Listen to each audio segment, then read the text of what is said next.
एक बार की बात है। एक गांव के पास जंगल में डाकुओं का एक झुंड रहता था। उन डाकुओं का सरदार साधु के वेश में रहता था। वो लोग व्यापारियों और अमीरों को और राहगीरों को लूटा करते थे और उनसे लूटा हुआ धन गरीबों में बांटते थे। अपने आसपास के गरीबों का ध्यान रखते थे। उन्हें लगता था कि राज्य में इन गरीबों को पूछने वाला कोई नहीं है। उन्हें राज्य की ओर से गरीबों के प्रति यह व्यवहार किसी विश्वासघात से कम नहीं लगता था और उनकी बात एक हद तक सही भी थी। जिस जंगल में वो लोग रहते थे वहां तक राज्य की सुविधाएं नहीं पहुंच पाती थी, परंतु इस वजह से उनके मन में व्यापारियों और अमीर लोगों के प्रति नकारात्मक भाव भर गए थे। एक दिन कुछ व्यापारियों का झुंड राज्य की राजधानी में लगे व्यावसायिक मेले से लौट रहा था। उनके पास व्यवसाय से कमाया हुआ बहुत सारा धन था, परंतु उन्हें उस रास्ते और जंगल के बारे में पता नहीं था। वो चलते चलते वहां पहुंच गए जहां वो डाकू लोग रहते थे। सारे डाकुओं ने धीरे धीरे उन्हें चारों तरफ से घेर लिया और देखते ही देखते सारे व्यापारी डाकुओं के घेरे में आ गए और फिर वो लोग उन सभी व्यापारियों को डराने धमकाने लगे।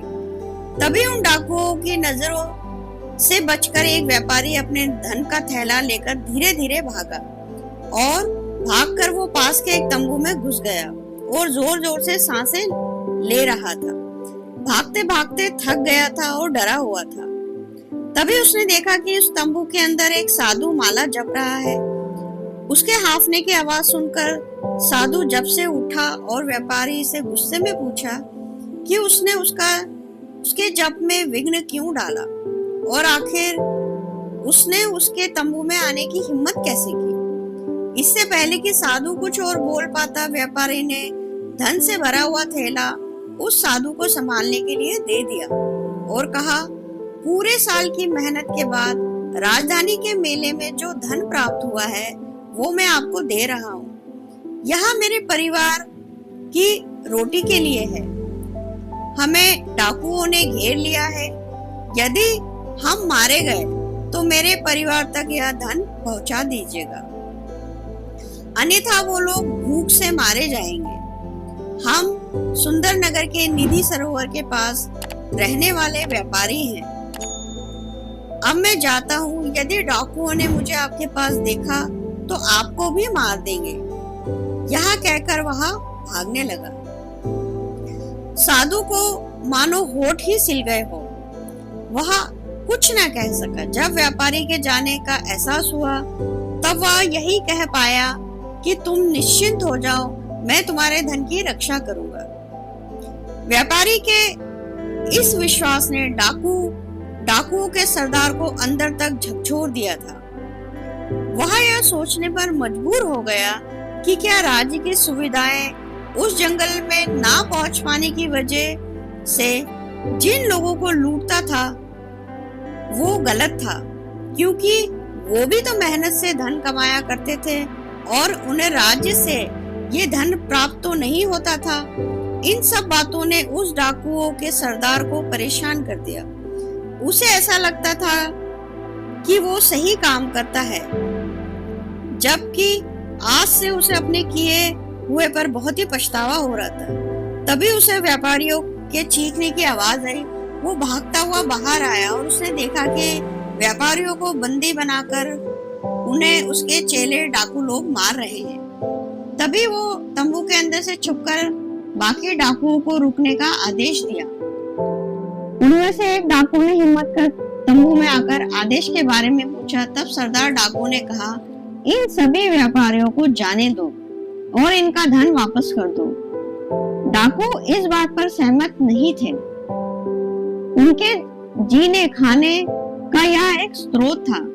उस डाकू ने सरदार से कहा कि यदि गलत है तो हम आगे से मेहनत कर खाएंगे, परंतु अभी क्या खाएंगे और असहाय और वंचित लोगों को क्या खिलाएंगे।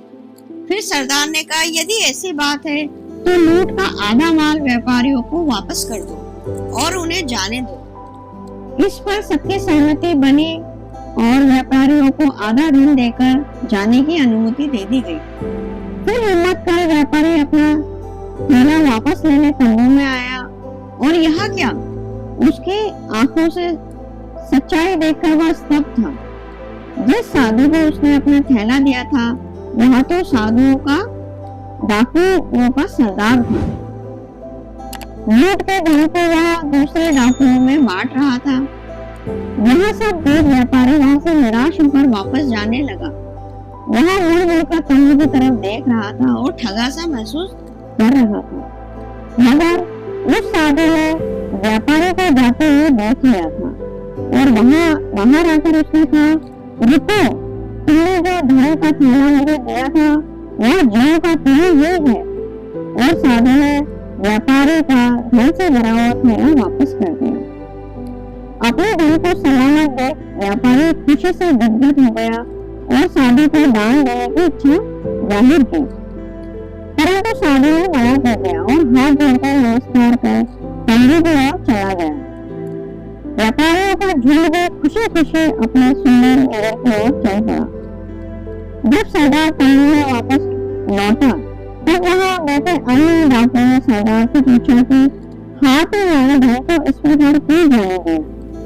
तभी सरदार ने कहा, व्यापारी मुझे भगवान का भक्त जानकर भरोसे के साथ थैला दे गया था।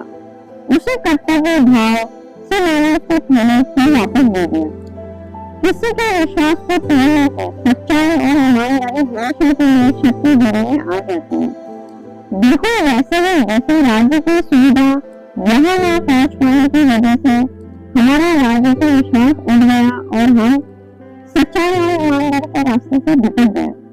परंतु आज व्यापारी की बात सुनकर एहसास हुआ कि राज्य की सुविधा यहाँ तक नहीं पहुँच पाने का डर सच्चाई और ईमानदारी से धन प्राप्त करने लोगों को उनका धन लूट कर देते हैं और वह गलत है।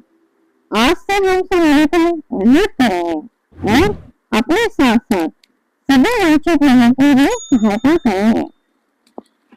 सब सरदार की बात से सहमत हुए और डकैती छोड़कर ईमानदारी से धन प्राप्त करने की प्रतिज्ञा ली।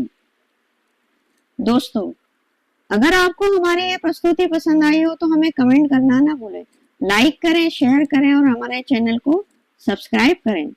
धन्यवाद।